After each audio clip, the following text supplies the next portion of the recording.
ಪ್ರೀತಿಯ ಕೇಳುಗರೆ ನಮಸ್ಕಾರ. ಇವತ್ತಿನ ಕಾರ್ಯಕ್ರಮಕ್ಕೆ ಸ್ವಾಗತ. ಇವತ್ತಿನ ಕಾರ್ಯಕ್ರಮದಲ್ಲಿ ಜಾನುವಾರುಗಳ ಉದ್ಯೋಗಾಧಾರಿತ ಆರೋಗ್ಯ ಸಮಸ್ಯೆಗಳು ಹಾಗೂ ನಿವಾರಣೋಪಾಯಗಳು ಈ ವಿಷಯಕ್ಕೆ ಸಂಬಂಧಪಟ್ಟ ಹಾಗೆ ಮಾತನಾಡ್ತಾ ಇದ್ದೇವೆ. ಕೆಲವೊಂದು ಕ್ಷೇತ್ರಗಳಲ್ಲಿ ಕೆಲಸ ಮಾಡ್ತಕ್ಕಂತಹ ಪ್ರತ್ಯೇಕವಾದಂತಹ ಜನರಿಗೆ ಆ ಕ್ಷೇತ್ರಕ್ಕೆ ಸಂಬಂಧಪಟ್ಟ ಹಾಗೆ ಕೆಲವೊಂದಷ್ಟು ನ್ಯೂನತೆಗಳು ಮತ್ತು ರೋಗಗಳು ಬರ್ತಕ್ಕಂತಹ ಸಾಧ್ಯತೆ ಇರುತ್ತೆ. ಇದರಿಂದ ಈ ಜಾನುವಾರು ಕ್ಷೇತ್ರ ಅಥವಾ ಪಶುಪಾಲನೆ ಕ್ಷೇತ್ರ ಅನ್ನುವಂಥದ್ದು ಹೊರತಾಗಿಲ್ಲ. ಕೆಲವೊಂದಷ್ಟು ಪ್ರಾಣಿಗಳನ್ನು ಸಾಕ್ತಕ್ಕಂತಹ ಹೈನುಗಾರರಲ್ಲಿ ಅಥವಾ ಪಶುಪಾಲಕರಲ್ಲಿ ಕೆಲವೊಂದು ನಿಗದಿ ಮಾಡದಂತಹ ರೋಗಗಳು ಆಗಾಗ್ಗೆ ಕಾಣಿಸಿಕೊಳ್ತಕ್ಕಂಥದ್ದು ಸಹಜವಾಗಿರುತ್ತೆ. ಈ ಒಂದು ನಿಟ್ಟಿನಲ್ಲಿ ಯಾವೆಲ್ಲ ಪ್ರಾಣಿಗಳನ್ನು ಸಾಕಾಣಿಕೆ ಮಾಡ್ತಕ್ಕಂತಹ ಉದ್ಯೋಗದಾತರಲ್ಲಿ ಅಥವಾ ಪಶುಪಾಲಕರಲ್ಲಿ ಯಾವ ರೀತಿಯ ಕಾಯಿಲೆಗಳು ಬರ್ತಕ್ಕಂತಹ ಸಾಧ್ಯತೆ ಇರುತ್ತೆ, ಇದು ಬರದ ಹಾಗೆ ಏನೆಲ್ಲ ಮುಂಜಾಗ್ರತಾ ಕ್ರಮಗಳನ್ನು ಅನುಸರಿಸಬಹುದು ಅನ್ನುವಂತಹ ವಿಚಾರಗಳನ್ನು ಇವತ್ತಿನ ಕಾರ್ಯಕ್ರಮದಲ್ಲಿ ನಾವು ಪ್ರಸ್ತಾಪವನ್ನು ಮಾಡ್ತಾ ಇದ್ದೇವೆ. ಹೆಚ್ಚಿನ ಮಾಹಿತಿಯನ್ನು ಮಾಡಿಕೊಡ್ಲಿಕ್ಕಾಗಿ ನಮ್ಮೊಂದಿಗೆ ಇದ್ದಾರೆ ಹಾಸನದ ಪಶುವೈದ್ಯಕೀಯ ಮಹಾವಿದ್ಯಾಲಯದಲ್ಲಿ ಸಹ ಪ್ರಾಧ್ಯಾಪಕರಾಗಿ ಕೆಲಸವನ್ನು ಮಾಡ್ತಾ ಇರ್ತಕ್ಕಂತಹ ಡಾಕ್ಟರ್ ನಾಗಪ್ಪ ಕರಬಸನ್ ಅವರು. ಸರ್, ತಮಗೆ ನಮಸ್ಕಾರ. ಕಾರ್ಯಕ್ರಮಕ್ಕೆ ಸ್ವಾಗತ. ನಮಸ್ಕಾರ ಸರ್. ಈ ಪಶುಪಾಲನಾ ಕ್ಷೇತ್ರ ಅನ್ನುವಂಥದ್ದು ಇವತ್ತು ನಮ್ಮ ದೇಶದಲ್ಲಿ ಬಹಳ ದೊಡ್ಡದಾದಂತಹ ಒಂದು ಕ್ಷೇತ್ರ. ಈ ಜಾನುವಾರು ಉದ್ಯೋಗದಲ್ಲಿ ಅಥವಾ ಪಶುಪಾಲನಾ ರಂಗದಲ್ಲಿ ಯಾರೆಲ್ಲ ನಿರತರಾಗಿದ್ದಾರೆ, ಇದರ ಬಗ್ಗೆ ಒಂದು ಮಾಹಿತಿ ಮಾಡಿಕೊಡಿ. ನಮ್ಮ ಭಾರತದ ಒಟ್ಟಾರೆ ಭೌಗೋಳಿಕ ಪ್ರದೇಶವನ್ನು ನಾವು ನೋಡೋದಾದರೆ ನಮ್ಮಲ್ಲಿ ಸುಮಾರು 328 ಮಿಲಿಯನ್ ಹೆಕ್ಟೇರ್ನಷ್ಟು ಭೌಗೋಳಿಕ ಪ್ರದೇಶ ಇದೆ. ಅದರಲ್ಲಿ ಸಾಗುವಳಿಗಾಗಿ ನಾವು ಸುಮಾರು 140 ಮಿಲಿಯನ್ ಹೆಕ್ಟೇರನ್ನು ಬಳಸ್ತಾ ಇದ್ದೇವೆ. ತಮಗೆಲ್ಲ ಗೊತ್ತಿದ್ದಂಗೆ ಭಾರತ ಒಂದು ಕೃಷಿ ಪ್ರಧಾನವಾದಂಥ ದೇಶ. ಜನರು ಕೃಷಿ ಮತ್ತು ಕೃಷಿಯೇತರ ಚಟುವಟಿಕೆಗಳಲ್ಲಿ ತೊಡಗಿದ್ದಾರೆ. ಕೃಷಿ ಭಾರತದ ಮೂಲ ಆಧಾರ ಆಗಿದ್ದು ಸುಮಾರು 55% ಜನರು ಈ ಕೃಷಿ ಮತ್ತು ಕೃಷಿಯೇತರ ಚಟುವಟಿಕೆಗಳಲ್ಲಿ ತೊಡಗಿದ್ದಾರೆ. ಸುಮಾರು 140 ಮಿಲಿಯನ್ ಜನರ ಒಂದು ಕುಟುಂಬಗಳು ಕೃಷಿ ಚಟುವಟಿಕೆಗಳಲ್ಲಿ ತೊಡಗಿ ನಮ್ಮ ಒಟ್ಟಾರೆ ಭಾರತದ ಜನಸಂಖ್ಯೆಯನ್ನು ನಾವು ತಗೊಳ್ಳೋದಾದರೆ 1323 ಮಿಲಿಯನ್ ಏನು ನಾವು ಜನ ಇದ್ದೀವಿ, ಇದರಲ್ಲಿ ಸುಮಾರು 566 ಮಿಲಿಯನ್ ಜನ ಅಂದರೆ ಸುಮಾರು 42% ಜನ ಕಾರ್ಮಿಕರಾಗಿದ್ದಾರೆ. ಅದರಲ್ಲಿಯೂ ಈ ಕಾರ್ಮಿಕರ ಪೈಕಿ ಕೃಷಿ ಕಾರ್ಮಿಕರನ್ನು ನೋಡೋದಾದರೆ ಸುಮಾರು 230 ಮಿಲಿಯನ್ ಜನ ಅಂದರೆ ಅದು ಸುಮಾರು 41%. ಅದರಲ್ಲಿಯೂ ಈ ಒಂದು ಕೃಷಿ ಕಾರ್ಮಿಕರಲ್ಲಿ 45% ಜನ ಮಹಿಳೆಯರಾಗಿದ್ದಾರೆ. ಸೊ ಒಟ್ಟಾರೆ ನಾವು ಕಾರ್ಮಿಕ ಕ್ಷೇತ್ರವನ್ನು ನಮ್ಮ ದೇಶದಲ್ಲಿ ನೋಡುವುದೇ ಆದರೆ ನಮ್ಮ ಜನಸಂಖ್ಯೆಯ ಒಂದು ಬಹುದೊಡ್ಡ ಪಾಲು ಈ ಒಂದು ಕೃಷಿ ಮತ್ತು ಕೃಷಿಯೇತರ ಚಟುವಟಿಕೆಗಳಲ್ಲಿ ತೊಡಗಿದೆ. ಅದು ಕೃಷಿನೂ ಆಗಿರಬಹುದು, ವ್ಯವಸಾಯ, ಹೈನುಗಾರಿಕೆ ಆಗಿರಬಹುದು, ಮೀನುಗಾರಿಕೆ ಆಗಿರಬಹುದು, ಅಥವಾ ಇಲ್ಲಿ ಬರ್ತಕ್ಕಂಥ ಉತ್ಪನ್ನಗಳ ಒಂದು ಸಂಸ್ಕರಣೆ ಮತ್ತು ಮಾರಾಟ, ಇನ್ನಿತರ ಒಂದು ವಹಿವಾಟು ಉದ್ಯೋಗಗಳು ಆಗಿರಬಹುದು. ಈ ಒಂದು ಜನರ ಆರೋಗ್ಯ ಚೆನ್ನಾಗಿದ್ದರೇ ಮಾತ್ರ ನಾವು ನಮ್ಮ ದೇಶದಲ್ಲಿ ಒಳ್ಳೆಯ ರಫ್ತು ಮತ್ತು ಒಳ್ಳೆಯ ಉತ್ಪನ್ನಗಳನ್ನು ನಾವು ಬಯಸಬಹುದಾಗಿದೆ. ಅಷ್ಟೇ ಅಲ್ಲದೆ ಈ ಒಂದು ಜನರ ಒಂದು ಶ್ರಮದಿಂದಾಗಿ ನಾವು ವಿಶ್ವದಲ್ಲಿಯೇ ಅತಿ ಹೆಚ್ಚಿನ ದನಗಳ ಸಂಖ್ಯೆಯನ್ನು ಹೊಂದಿದ್ದೇವೆ. ಎಮ್ಮೆ ಮತ್ತು ಕುರಿ, ಮೇಕೆ ಅಂತ ಮಾಂಸದ ಒಂದು ರಫ್ತನ್ನು ಅತಿ ಹೆಚ್ಚು ಹೊಂದಿದ್ದೇವೆ. ಕುಕ್ಕುಟ ಉದ್ಯಮವನ್ನು ಹೊಂದಿದ್ದೇವೆ, ಮೊಟ್ಟೆ ಉದ್ಯಮವನ್ನು ಹೊಂದಿದ್ದೇವೆ. ಆಮೇಲೆ ಹಾಲಿನ ಉತ್ಪಾದನೆಯನ್ನು ನಾವು ನೋಡೋದಾದರೆ ಜಗತ್ತಿನ ಸುಮಾರು 23% ಹಾಲಿನ ಉತ್ಪಾದನೆ ಭಾರತದಲ್ಲೇ ಆಗ್ತಿದೆ. ಅದಕ್ಕೋಸ್ಕರ ಈ ಒಂದು ಕ್ಷೇತ್ರದಲ್ಲಿ ಪಶುಪಾಲನೆ ಇರ್ಬೋದು ಅಥವಾ ಪಶುಪಾಲನೆಯಲ್ಲಿ ಕಾರ್ಮಿಕ ವರ್ಗ ಇರ್ಬೋದು, ರೈತಾಪಿ ವರ್ಗ ಇರ್ಬೋದು, ಇವರ ಆರೋಗ್ಯವನ್ನು ನಾವು ಬಹಳ ಗಮನಿಸಿ ಅವರ ಆರೋಗ್ಯವನ್ನು ಕಾಪಾಡಿದರೆ ಮಾತ್ರ ನಾವು ದೇಶಕ್ಕೆ ಒಂದು ಒಳ್ಳೆಯ ಆದಾಯವನ್ನು ತಂದು ಜನಸ್ವಾಸ್ಥ್ಯವನ್ನು ಸುಧಾರಿಸಲಿಕ್ಕೆ ಸಾಧ್ಯ ಆಗ್ತದೆ ಅಂತ ಹೇಳ್ಬೋದು. ಇದಿಷ್ಟು ಪಶುಪಾಲನಾ ಕ್ಷೇತ್ರ ಹಾಗೂ ಜಾನುವಾರು ಕ್ಷೇತ್ರದಲ್ಲಿ ಈ ಉದ್ಯೋಗಗಳಲ್ಲಿ ನಿರತರಾಗಿರ್ತಕ್ಕಂತಹ ಜನಸಂಖ್ಯೆಯ ಒಂದು ಮಾಹಿತಿ. ಇನ್ನು ಈ ಜಾನುವಾರು ಪಾಲನೆಯಲ್ಲಿ ರೈತರು ಮತ್ತು ಕಾರ್ಮಿಕರು ಸಾಮಾನ್ಯವಾಗಿ ಎದುರಿಸ್ತಾ ಇರತಕ್ಕಂತಹ ಉದ್ಯೋಗ ಆಧಾರಿತವಾದ ಅಪಾಯಗಳ ಬಗ್ಗೆ ಒಂದಷ್ಟು ತಿಳಿಸ್ಕೊಡಿ. ಸರ್, ತಾವು ಹೇಳ್ದಂಗೆ ನಮ್ಮ ಒಂದು ದೇಶದಲ್ಲಿ ಈ ಒಂದು ಪಶುಪಾಲನೆ ಮತ್ತು ಇತರೆ ಕೃಷಿಯೇತರ ಒಂದು ಉದ್ಯೋಗಗಳಲ್ಲಿ ತೊಡಗಿದಂಥವರು ಅವರು ಕಾರ್ಮಿಕರಾಗಿದ್ದಾರೆ ಅಥವಾ ಸಣ್ಣ ರೈತರಾಗಿದ್ದಾರೆ. ಒಟ್ಟಾರೆ ಈ ಒಂದು ಕ್ಷೇತ್ರದಲ್ಲಿ ಕೆಲಸ ಮಾಡ್ತಕ್ಕಂಥ ಜನರು ನಾನಾ ಬಗೆಯ ಒಂದು ತಮ್ಮ ಉದ್ಯೋಗಕ್ಕೆ ಸಂಬಂಧಪಟ್ಟಂಥ ಅಪಾಯಗಳನ್ನು ದಿನನಿತ್ಯದ ಕೆಲಸಗಳಲ್ಲಿ ಅವರು ಎದುರಿಸಬೇಕಾದಂಥ ಸಂದರ್ಭಗಳು ಬರ್ತವೆ. ಈಗ ನಾವು ಮೊದಲು ತಮ್ಮ ಒಂದು ಕೆಲಸ ಕಾರ್ಯದಲ್ಲಿ, ದೈನಂದಿನ ಒಂದು ಕೆಲಸ ಕಾರ್ಯಗಳಲ್ಲಿ ಅವರು ಅನುಭವಿಸಿದಂಥ ಒಂದು ಅಪಾಯಗಳನ್ನು ಮೊದಲು ಪಟ್ಟಿ ಮಾಡೋಣ. ಆಮೇಲೆ ಅವುಗಳಿಗೆ ಏನು ಮಾರ್ಗೋಪಾಯ ಮಾಡಬೇಕು ಅಂತೇಳಿ ನಾವು ಸ್ವಲ್ಪ ವಿಚಾರ ಮಾಡೋಣ. ದೈನಂದಿನ ಕೆಲಸ ಕಾರ್ಯದಲ್ಲಿ ರೈತರು ಮತ್ತು ಕಾರ್ಮಿಕರು ಭೌತಿಕ ರಾಸಾಯನಿಕ, ಯಾಂತ್ರಿಕ, ಜೈವಿಕ ಮತ್ತು ಮಾನಸಿಕ ಅಪಾಯಗಳನ್ನು ಅವರು ಎದುರಿಸಬೇಕಾಗ್ತದೆ. ಈ ಭೌತಿಕ ಅಪಾಯಗಳೆಂದರೆ ಶಾಖ ಇರ್ಬೋದು, ಆರ್ದ್ರತೆ ಇರ್ಬೋದು, ಜನರು ಸೂರ್ಯನ ಕಿರಣಗಳ ಅಡಿಯಲ್ಲಿ ಕೆಲಸ ಮಾಡಬೇಕಾದ್ರೆ ಈ ಸೌರ ಕಿರಣಗಳಿರಬಹುದು, ಶೀತ, ಶಬ್ದ, ಕಂಪನ, ಹೀಗೆ ನಿರಂತರವಾಗಿ ಅವರು ದೀರ್ಘಕಾಲವಾಗಿ ಈ ಪರಿಸರದ ಅಡಿಯಲ್ಲಿ ಕೆಲಸ ಮಾಡ್ತಾ ಇರಬೇಕಾದ್ರೆ ನಾನಾ ಬಗೆಯ ಒಂದು ಅಸ್ವಸ್ಥತೆಗಳಿಗೆ ಅವರು ಒಳಪಡ್ತಾರೆ. ಅಷ್ಟೇ ಅಲ್ಲದೆ ಧೂಳಿರ್ಬೋದು, ನೀರಿರ್ಬೋದು.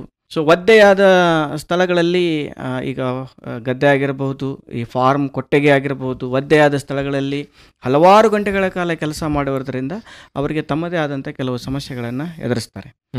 ಇನ್ನೊಂದು ಮುಖ್ಯವಾದ ಪ್ರಮುಖ ಅಂಶ ಇಲ್ಲಿ ಅಂದರೆ ಶಬ್ದ. ಸಾಮಾನ್ಯ ಒಂದು ಡೈರಿ ಫಾರ್ಮಲ್ಲಿ ಹೈನುಗಾರಿಕೆಗೆ ಬಳಸ್ತಕ್ಕಂಥ ನಮ್ಮ ಈ ಹಸುಗಳು ನಾನಾ ಬಗೆಯ ಜೈವಿಕ ಶಬ್ದವನ್ನು ಉತ್ಪತ್ತಿ ಮಾಡ್ತವೆ.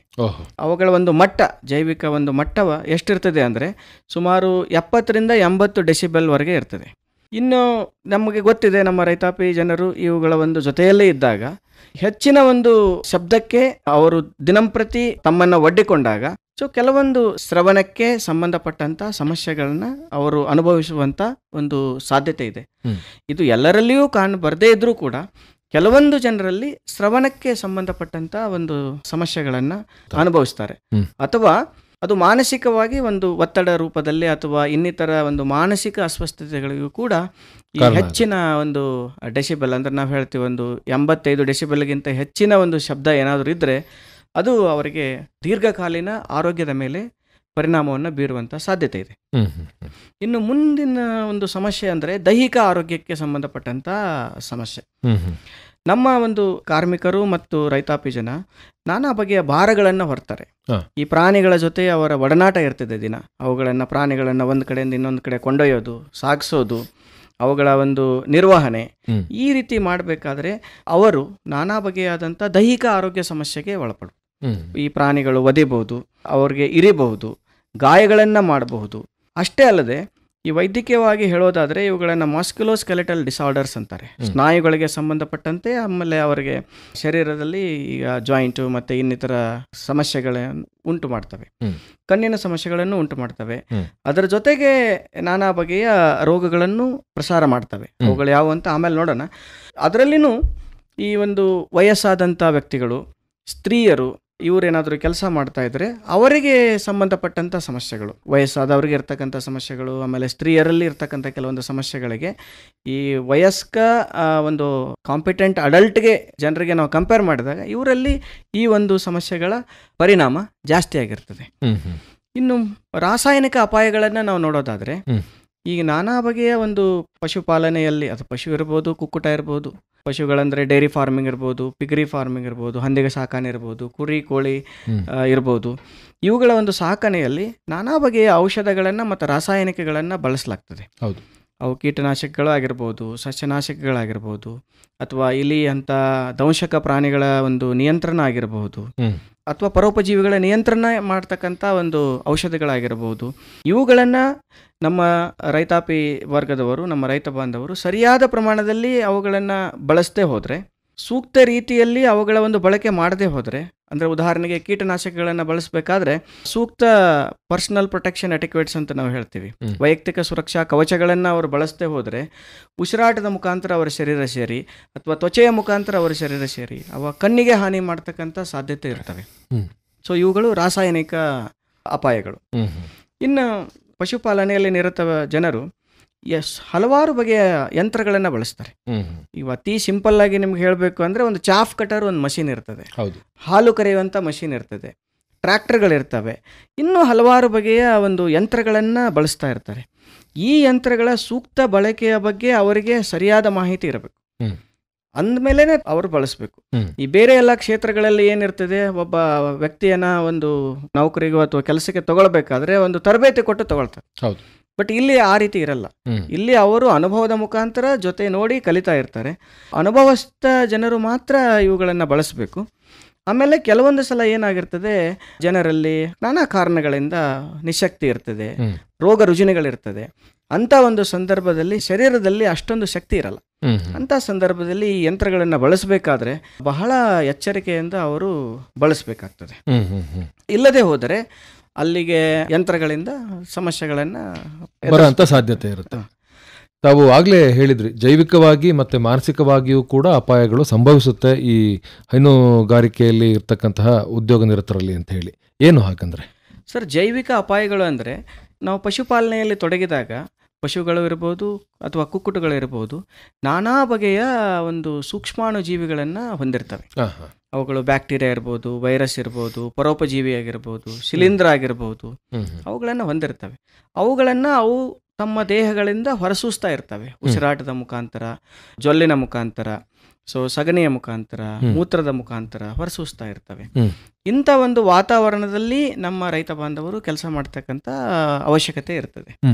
ಎಷ್ಟೋ ಸಲಗಳಲ್ಲಿ ಈ ಒಂದು ಜಾನುವಾರುಗಳು ಹಲವಾರು ಬಗೆಯ ಆಯಾ ಒಂದು ಪ್ರಭೇದಕ್ಕೆ ತಕ್ಕಂತೆ ರೋಗಗಳಿಗೆ ತುತ್ತಾಗ್ತವೆ. ಇವುಗಳನ್ನು ನಾವು ಪ್ರಾಣಿಜನ್ಯ ಸಾಂಕ್ರಾಮಿಕ ರೋಗಗಳು ಅಂತ ನಾವು ಕರಿತೀವಿ.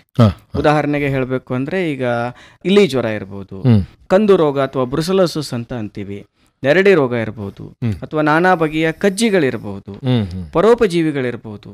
ಇಂಥ ಒಂದು ರೋಗಾಣುಗಳ ಒಂದು ಸಂಪರ್ಕಕ್ಕೆ ಜನ ಬಂದಾಗ ಈ ಒಂದು ರೋಗಾಣುಗಳು ಅಂತ ಒಂದು ರೈತರಿಗೆ ಬಾಧಿಸುವಂಥ ಸಾಧ್ಯತೆ ಇರ್ತದೆ.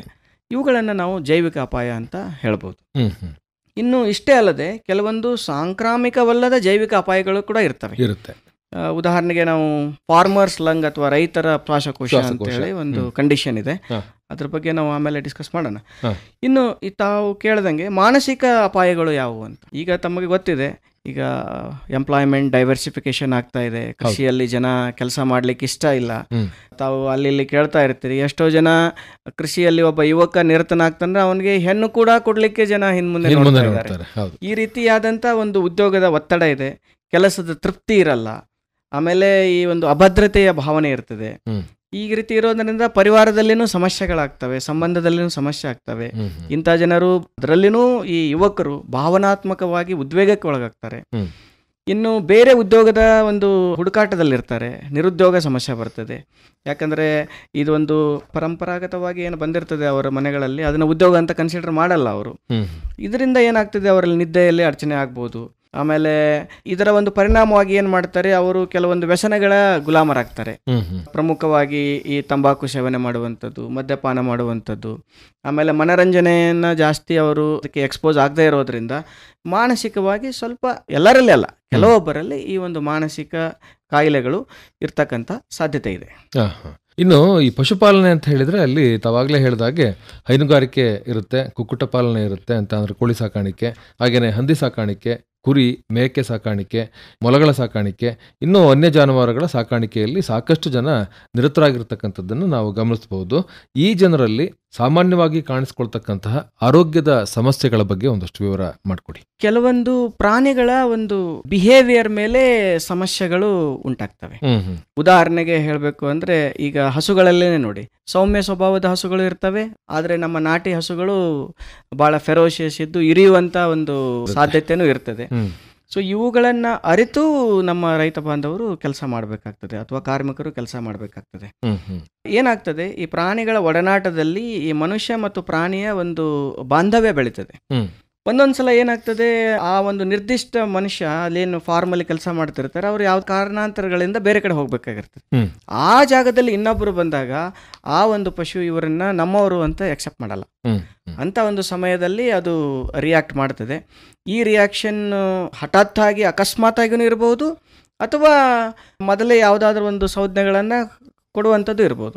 ಮೊದಲೇ ಅದೇನಾದ್ರೂ ಸಿಗ್ನಲ್ ಕೊಟ್ರೆ ತಾವು ಆ ಜಾಗ ಬಿಟ್ಟು ಓಡಿ ಹೋಗ್ಬೋದು.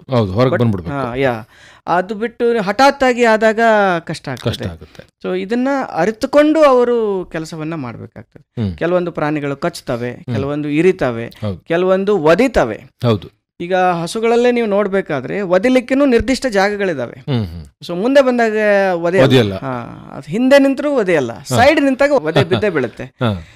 ಇನ್ನು ತಾವು ಸಣ್ಣ ಸಣ್ಣ ಪ್ರಾಣಿಗಳ ಬಗ್ಗೆ ಹೇಳಿದ್ರೆ, ಅವು ಬೈಟಿಂಗ್ ಇನ್ಸ್ಟಿಂಕ್ಟ್ ಇರ್ತವೆ, ಕಚ್ಚುವಂಥದ್ದು.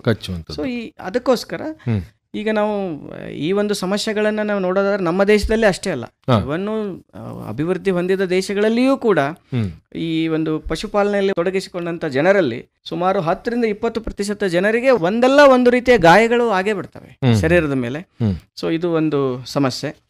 ಇನ್ನು ಎರಡನೇದು ಹೇಳಬೇಕು ಅಂದ್ರೆ, ಕೆಲಸ ಮಾಡ್ತಿರ್ಬೇಕಾದ್ರೆ ಈಗ ನಾನಾ ಬಗೆಯ ಕೆಲಸಗಳನ್ನು ಮಾಡಬೇಕಾಗ್ತದೆ. ಉದಾಹರಣೆಗೆ ಹೇಳಬೇಕಂದ್ರೆ ಲಸಿಕಾಕರಣ ಒಂದು ಕೆಲಸ, ಗೊರಸುಗಳ ನಿರ್ವಹಣೆ ಒಂದು ಕೆಲಸ, ಕೃತಕ ಗರ್ಭಧಾರಣೆ ಒಂದು ಕೆಲಸ, ಕಿವಿಗೆ ಓಲೆ ಹಾಕುವಂಥದ್ದು ಒಂದು ಕೆಲಸ, ಹಾಲು ಕರೆಯೋದು, ಆಮೇಲೆ ಯಂತ್ರಗಳನ್ನು ಬಳಸೋದು, ಕೊಂಬುಗಳ ನಿರ್ವಹಣೆ ಕೂಡ ಒಂದು ಕೆಲಸ, ಆಮೇಲೆ ದೈನಂದಿನವಾಗಿ ಮೈ ತೊಳೆಯೋದು, ಇನ್ನಿತರ ಕೆಲಸಗಳು, ಅಥವಾ ಫಾರ್ಮ್ ಅನ್ನ ಸ್ವಚ್ಛಾಗಿಟ್ಕೊಳ್ಳೋದು, ಇವೆಲ್ಲ ಕೆಲಸಗಳು.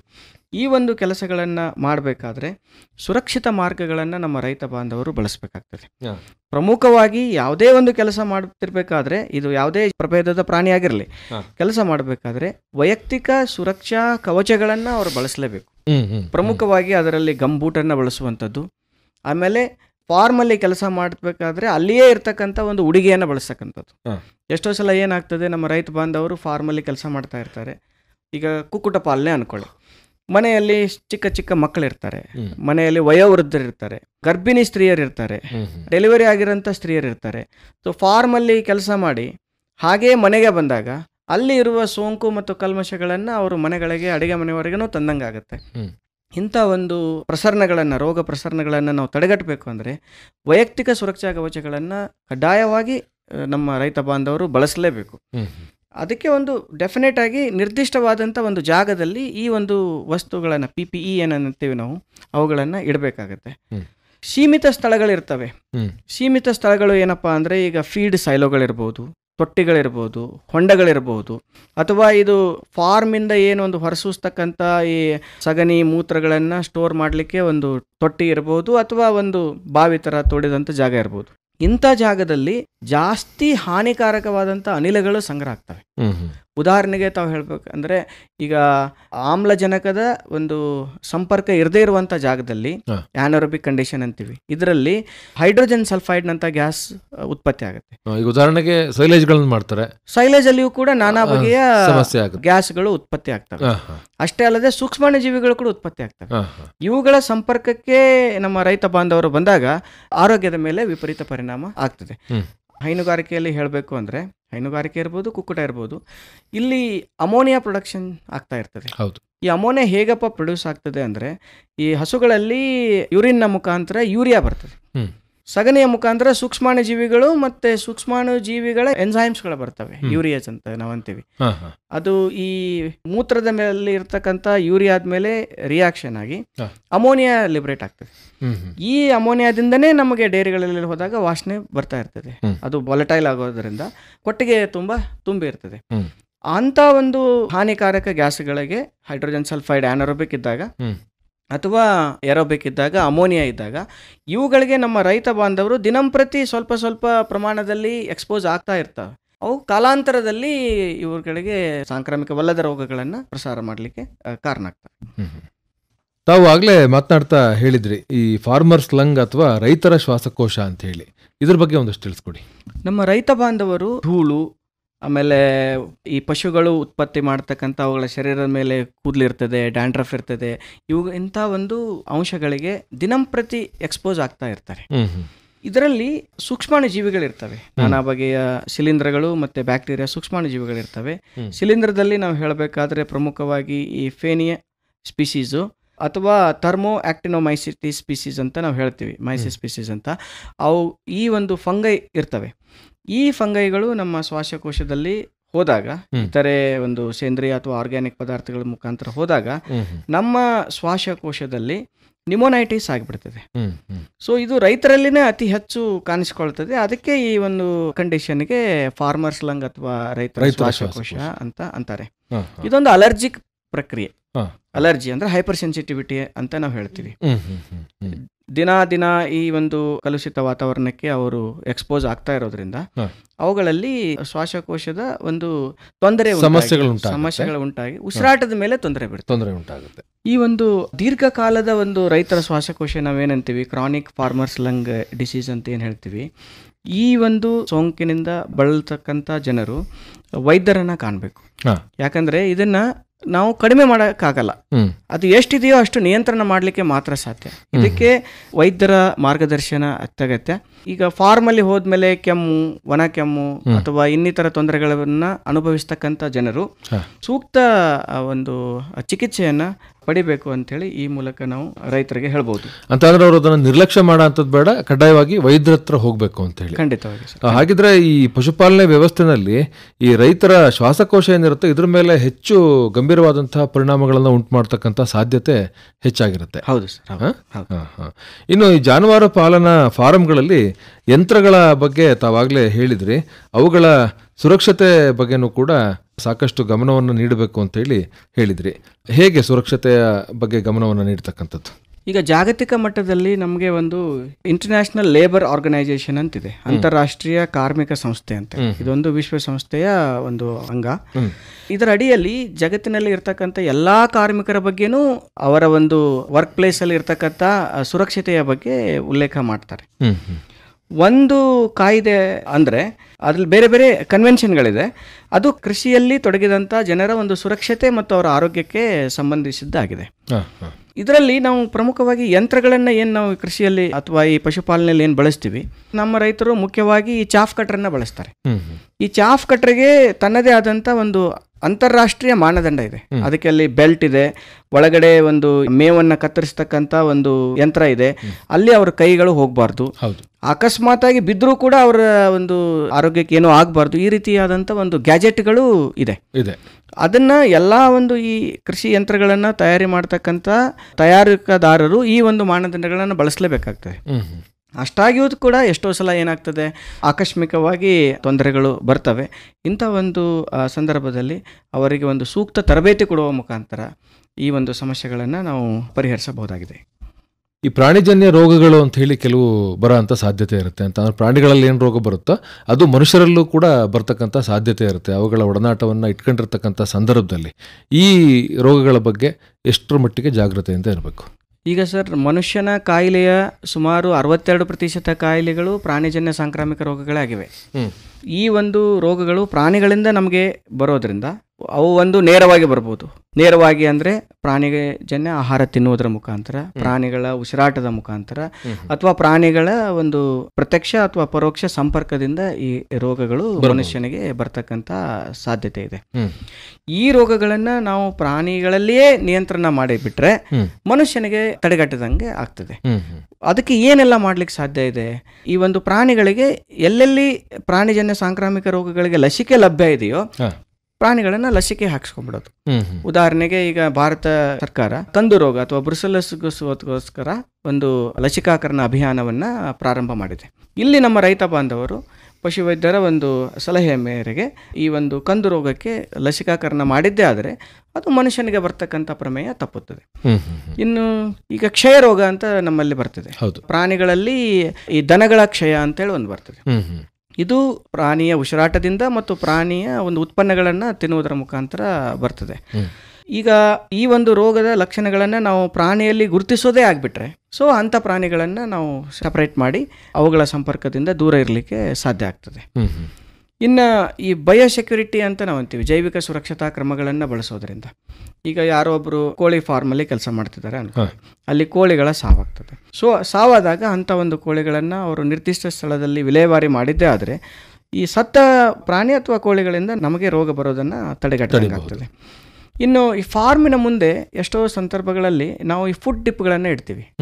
ಈಗ ಕಾಲುಗಳನ್ನು ಫಾರ್ಮಿನ ಒಳಗಡೆ ಹೋಗ್ಬೇಕಾದ್ರೆ ಅಥವಾ ಹೊರಗಡೆ ಹೋಗ್ಬೇಕಾದ್ರೆ ಅದರಲ್ಲಿ ಅದ್ದಬೇಕು. ಇದರಲ್ಲಿ ಸೋಂಕು ನಿವಾರಕ ದ್ರಾವಣ ಇರ್ತದೆ.